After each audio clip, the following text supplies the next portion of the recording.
Hi everyone, this is Charmaine and today I'm going to do a quick video to introduce to you about Canva and some of the things that you should familiarize yourself with prior to the workshop. So without further ado, let's dive into Canva. I'm going to open up my browser to show you what you would actually see when you open up Canva as a new user.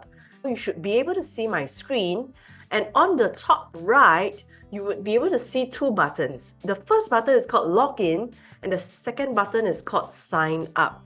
If you already have an account, you can choose to log in. If you don't have an account yet, you have to choose Sign Up. Now, when you choose Sign Up, I highly recommend for you to sign up with your Google or your Gmail. Reason because it's going to help you out. As you move along, you don't need to remember so many passwords. You just need to remember your Gmail password and you log in with your Gmail account. Of course, for those who are comfortable, you can use your Facebook account as well. Or if you really prefer to use your work email, you can choose to use email to create an account. Now, for me, I have already logged into my account and I'm going to jump over to my account right now. This account is a free account. You do not need a paid Canva account for the workshop. Both workshops, whether it is the Digital Content Core or the Digital Content Advanced, we are going to use the free Canva account. But of course, if you have the Canva Pro account, no worries at all. It's good that you have the Pro account as well.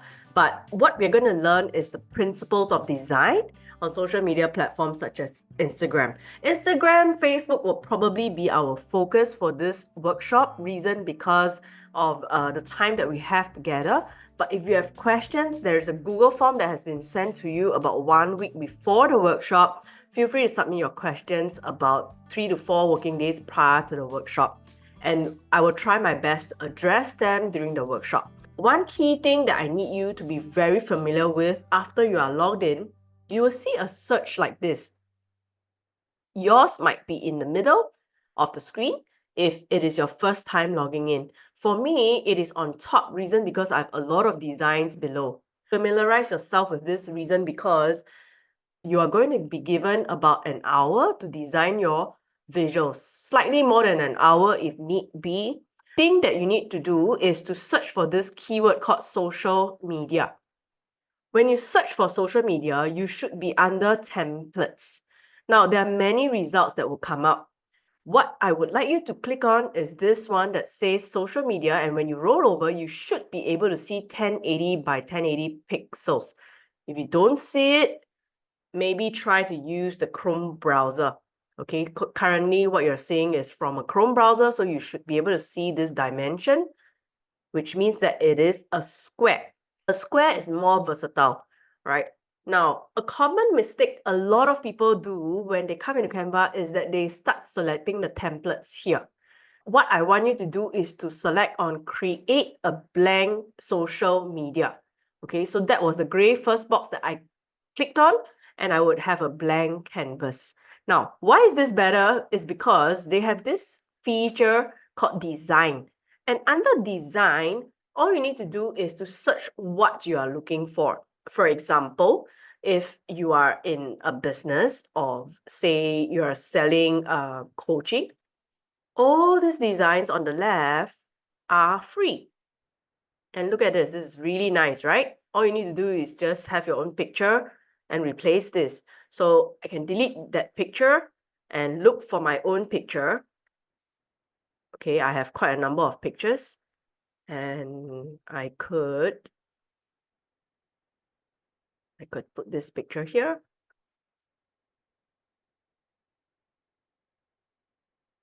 Okay, something like this. All right, and I can replace the text and I can replace the color. Now we're going to talk about color theory and color emotions during the workshop, so don't worry about that.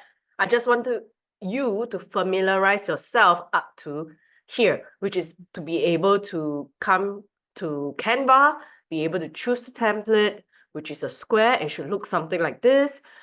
You are able to search for a template that you like. You can play around with this. I will be giving you a few keywords during the workshop to try. All right, and we will start designing after I go through the theory of what you need to think about before you start designing. Okay, another thing I would like you to familiarize yourself is to label your graphics. So for example, let's say today's, and I'm just going to say like coaching topics. Okay, and I would like you to just try to label it, and this would help you greatly as we move along. The other thing I would like you to familiarize and try is to add a new page. All right. In one page currently, I think the limit is 100, which is a lot, or more than 100 actually. So what I'm going to do now is I'm going to change the keyword. I'm going to change something called comparison. Okay, there are a few keywords that I'll be giving you during the workshop for you to try. And if you see here, this is a comparison design.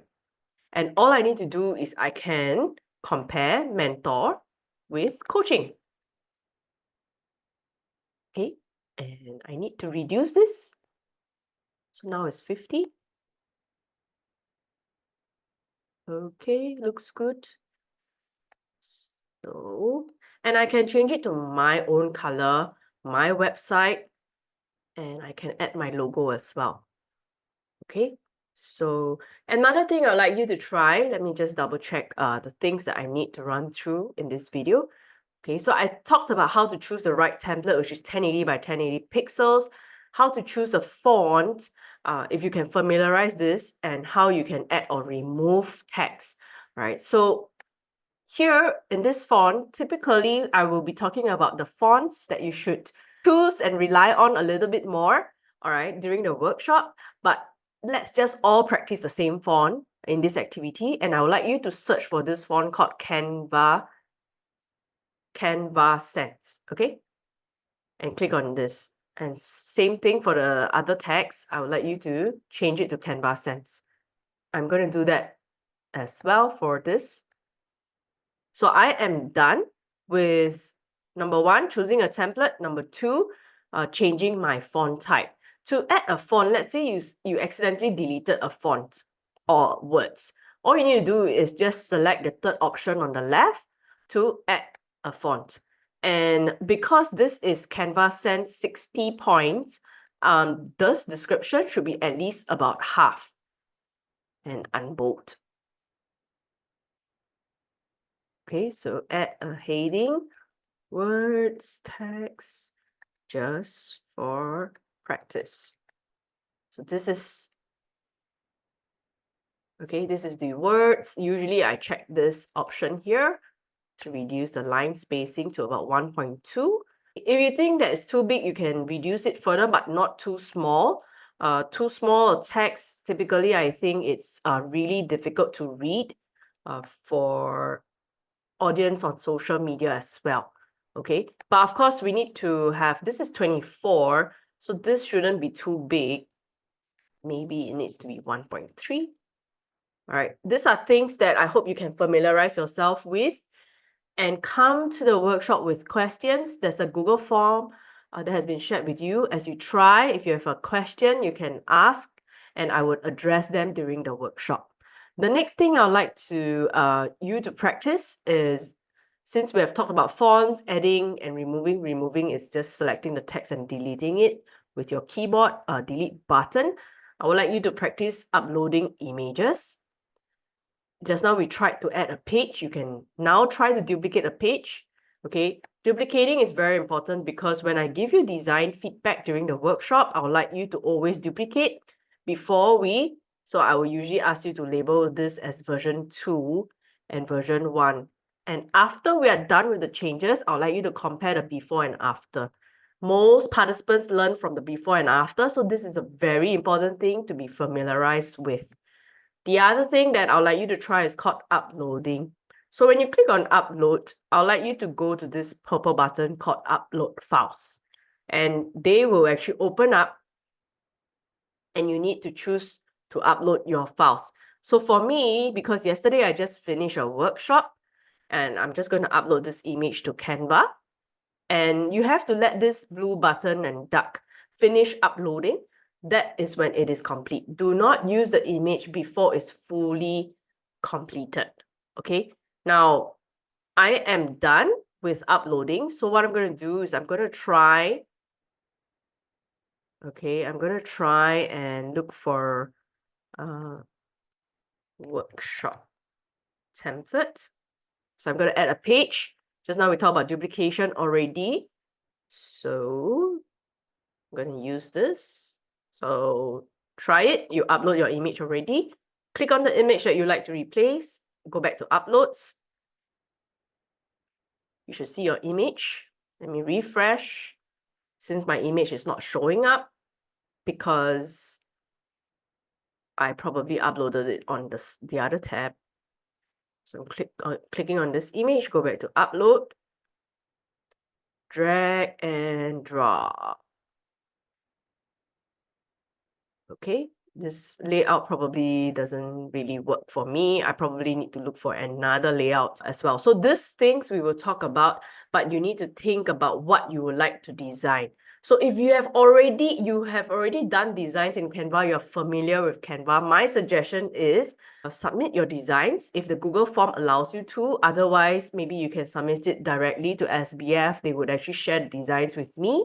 PNG files if you have already designed something before. If you have done something before and you don't mind that I use it as a case study, you can upload it to the Google Forms and we'll use your design as a case study as well. I will talk through what is important to add into your visuals, your graphics for social media purposes. This is what I have for you. Thank you so much for watching this video.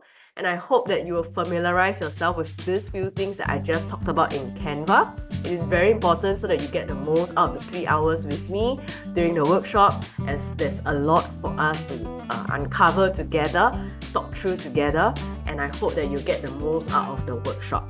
So if you are new to Canva, do familiarize yourself within the next week before the workshop, and I look forward to seeing you at my workshop.